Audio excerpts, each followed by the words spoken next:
Hello everyone, I'm Rosetta binti Rusli, FS241107888 from Tutor 11 and Group 3, no, Group 8.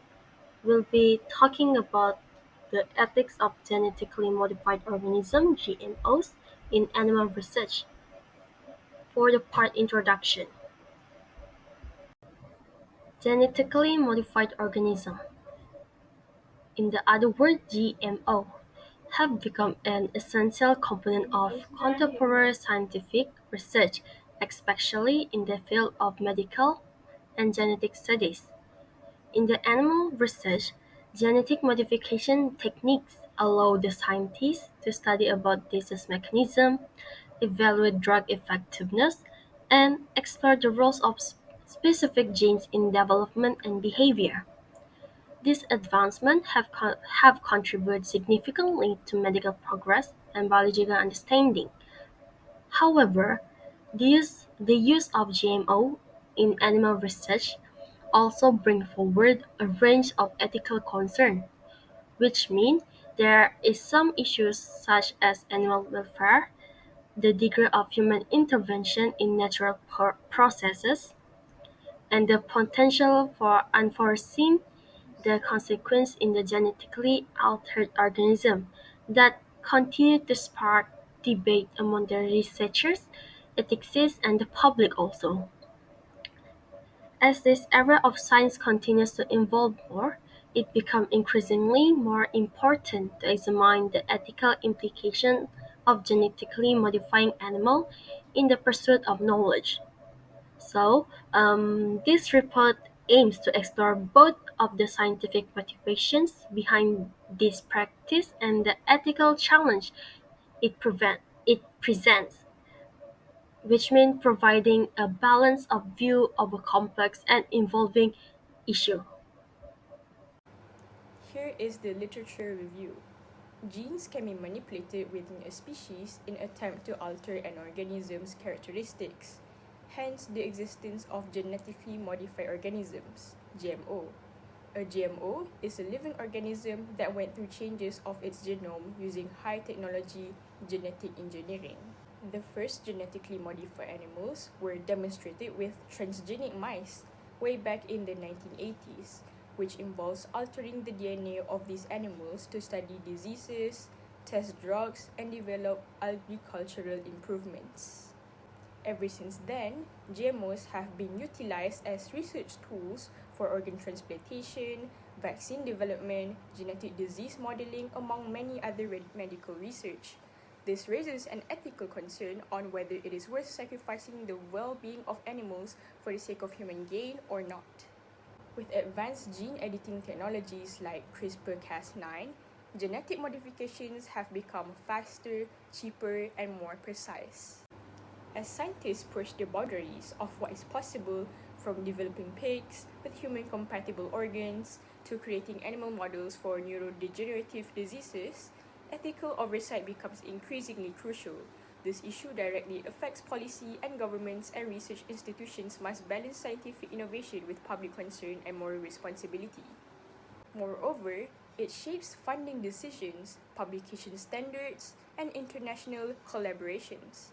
Public awareness and opposition to animal suffering have also prompted researchers to adopt the 3 R's principle, which is replacement, reduction, and refinement.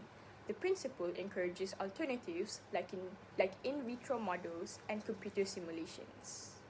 Still, with no global ethical consensus, the debate continues to influence regulatory frameworks, academic discussions, and societal attitudes towards science and animal rights. Alright, so moving on to the next slide, which is case studies. This slide showcases three pivotal case studies that underscore the complex ethical landscape surrounding genetically modified organisms in animal research. First, the Harvard Oncomouse, engineered in 1988 to develop tumors. This provided an invaluable tool for cancer research, allowing scientists to study disease progression. However, it immediately raised ethical flags concerning animal suffering and the then novel concept of patenting living organisms. Next, the groundbreaking case of Dolly the sheep, the first mammal clone from an adult cell in 1996.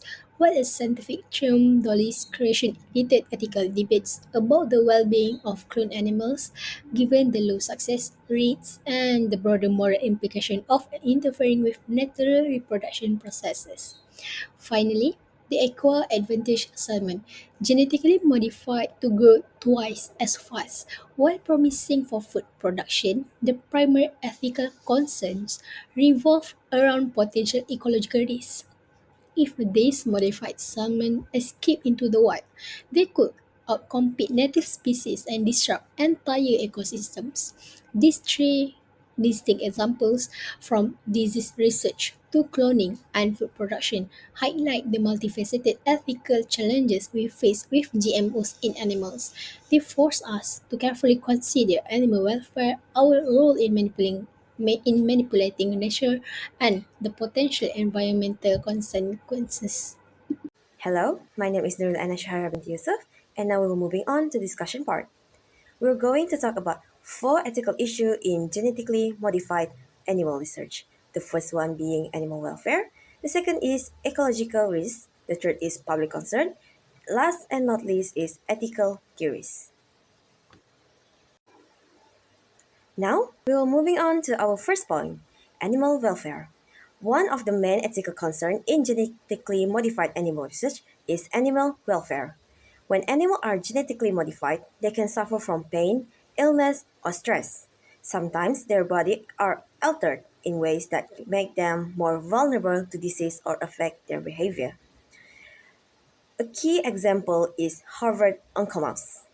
This mouse was designed to develop cancer, which made it really useful for the study for studying tumors and testing treatments.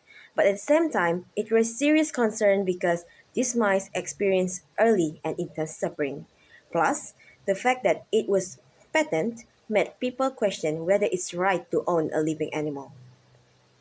Another example is Dolly the sheep, the first cloned mammal. Dolly had a short life and suffered from early aging and disease. What people don't always know is that it took hundreds of failed attempts to create her. That means many embryos and lambs didn't survive. This raises an important question to us. Is it ethical to cause an animal suffering for the sake of human progress? Now we're moving on to the second issue, which is ecological risk. Genetically modified animals don't just stay in lab. They could escape into wild, and there's where the danger begins.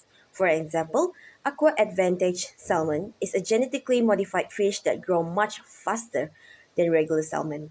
It sounds great for food production, but if these fish escape into the river or oceans, they could outcome native salmon, spread new genes, or change the ecosystem balance. Unlike chemical, GMOs are living beings. They can reproduce, migrate, and even take over environments. And once they are out, there's no easy way to bring them back. That's why it's so important to do long-term risk assessment and use strict containment system. Now we will move to our third point, public concern. Public opinion always plays a big role in genetically modified animal ethics. Many people are concerned about genetically modified animals than genetically modified plants. Why? Mostly because of fears that it is unnatural, unsafe, or not well regulated. There's also a lack of trust. People worry that biotech companies care more about profit than public health or ethics. And this becomes even more sensitive when we talk about religion. For example, in Muslim communities, if pig genes are used in genetically modified animals, it may make the product non-halal. That is a major concern that needs to be respected. So how do we respond to this? The solution lies in transparency. Clear labeling, open communication, and involving communities in conversation that help build trust and make the science more ethical and inclusive. We move on to our fourth and last issue, the ethical theories. To better understand this issue, we can look at them through four ethical theories. Utilitarianism say if animals suffer, leads to big benefit for humans, then it might be justified. Deontology, on the other hand, argue that it's never okay to treat animals as a mere tools no matter the outcome. The animal right theory goes further, saying animals have moral value and shouldn't be used for human purposes at all. And finally, the virtue ethic. Us. Are scientists acting responsibly with compassion and care, or are they crossing line just because they can? All these perspectives help us explore not just what's possible in science, but what's right. And that's all for the discussion part. I will pass this to my friends Marvin to do the conclusion for our report. Thank you. Now we have come into a conclusion. Genetically modified organisms, or GMOs, are a remarkable step forward in the field of agriculture and science. They are some of the most noteworthy advantages that GMOs offer, which is better yield per crop, enhanced resistance to damage by pests and disease, a lesser requirement of chemical pesticides, and even the ability to fortify the nutritive value. However, there are still some concerns regarding the GMOs, which included potential effects in the environment, ethics, and impacts on health that are still being researched. With progress in technology, greater focus will be directed towards safety, ecological footprint, as well as acceptance and trust from the public through proper addressing of sustainability and labeling. If proper research and regulation are set in place, GMOs can maintain a position within the global food supply and climate change adaptation framework.